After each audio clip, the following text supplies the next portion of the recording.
Perfect RIA, in case you didn't know. Bringing you all the strategies to help your business grow. Are you happy? Are you satisfied? Are you hanging on the edge of your seat? Sit back and listen in while you feel the beat, yeah. Another myth bites the dust. Hello, TPR Nation. Welcome to today's Follow-Up Friday episode. This is Amber Kuhn from the Perfect RIA, and I'm excited to join you for today's episode as we go over the highlights from Monday's podcast. On Monday, Matt and Micah really focused on anchors and belief biases that you might be dealing with and how that could be holding you back. The guys kicked off this episode with a real-life example of a belief that some might have in regards to where you work. Matt was recording the podcast from his new home, and Micah was on the road with his family, proving that location shouldn't be an anchor. Specifically, this idea that you can only do work in your office, or you can only have a free day or a work day. This isn't an anchor for either Matt or Micah. The guys shared some examples that they hear a lot, such as an advisor saying that they're not addicted to email, but they need to check it 700 times a day. Is that really helping, or is it hurting the value that you provide to your clients? Another example is being anchored to that 1% fee, or what's considered financial planning or not, or do you use a one-page financial plan or not? Matt said you need to reset that anchor to something that supports and improves your life, not something that holds you back. Micah dug deeper into fees and why advisors charge that 1%. He said there's an argument that it could be less, but also an argument that it could be a lot more. You're anchored on that, but why? You need to think about that and ask yourself, is it a good business decision? Does it add value to your business? Does it help your family? Those are just some of the questions that you should be asking related to that fee. Matt gave an example of an advisor who might be going for that Walmart model, which might work for some. In fact, Micah talked about a friend who is focused on a lower price. And while he doesn't have what Micah considers a TPR lifestyle practice, he is being intentional about his structure. For Matt, he's thinking about what's the max value that he can provide, which, by the way, Matt did say he wasn't going to go as far as to start cleaning his clients' homes. But no matter what type of service model you have, you need to be intentional and think about the fee schedule that works for that.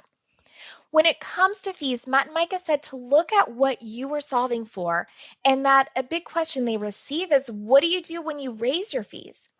Matt gave another example of being intentional with this. So you could raise your fees to then increase your personal development so that you can provide even more value to your clients. Look back at your own beliefs as to why you're charging what you're charging. Micah hears a similar phrase from a lot of advisors that they deliver the best level of client service. Everyone says that, which is great. You should want to deliver the best. However, his question to those who say that they're the best is, okay, what are you doing to improve that? Is being next to your phone the thing that's going to do that? Or are you anchored in the idea that you're doing well and that you just can't do any better? You need to look at what you can do better. What are others doing better? And how can you improve your practice? Matt and Micah focus on having a high value practice and how they can deliver even more value. They don't want to settle.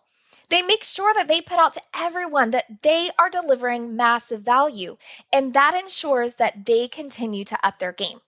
They measure value on the impact and consistency.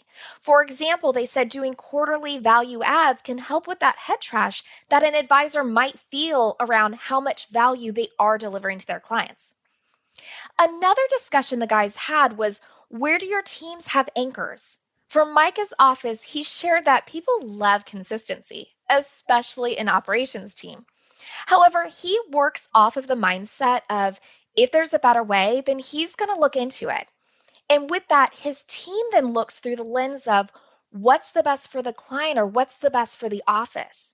His recommendation was to constantly plant those seeds that you're always looking for the best approach. Once you do that, imagine what your team is then going to be anchored on. So instead of feeling pushback, instead they can help pull you up.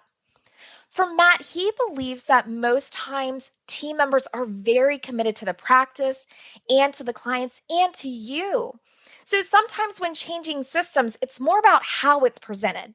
For example, if you're approaching your team and saying that everyone's talking about surge meetings and that you want to implement that too, that's great. But maybe lead with, I heard about this idea and it's making their clients' lives better and their team's lives easier. Now you've set the anchor of having a better client experience. The guys wrapped up this episode by giving some amazing tips on what to look out for with anchors. Micah said, be intentional. Set those goals first. And then every decision that you make is based on those goals. And that's the same thing that you should be doing with your clients. Matt said that sometimes it's hard to recognize some of your anchors. But if you're saying, it has to be this way, then that's likely a cognitive bias. Anytime you have those, you need to start writing out why it has to be that way. The guys really focused on the words associated with these anchors as well.